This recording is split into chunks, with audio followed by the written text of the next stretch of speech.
दोस्तों आप देख सकते हैं ये क्रेन है, ये बहुत ही पुराना क्रेन है, करीब 150 साल पहले का ये क्रेन है। आप देख सकते हैं ये चकदरपुर स्टेशन के पास मेमोरियल के तौर पर रखा हुआ है। आप देख सकते हैं इसमें इसका इंजन दिख रहा है और ये भाप वाला इंजन है। आप इसको भाप की भट्टी भी देख सकते हैं। इसमें एक ड्राम के जैसा रहता है, पीछे इसमें पानी डाला रहता है और उस पानी को गर्म किया जाता है और नीचे से कोयला से आग जलाया जाता है और उसमें पानी गर्म हो जाए तो भाप निकलता है, जिससे इंजन चलती है। इस इंजन को करीब 150 साल पहले ब्रिटेन से यहाँ लाया गया था। उस समय अंग्रेजों की शासन चल रही थी भारत में। ब्रिटिश शासनकाल में सबसे पहले ब्रिटेन से यहाँ ट्रेन लाया गया था, ट्रेन की इंजन, और यहाँ चलती थी।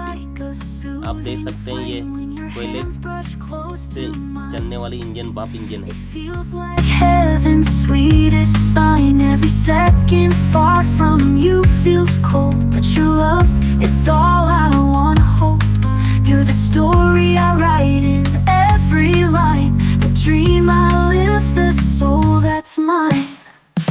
You make me lose myself in you, with every word, with all you do.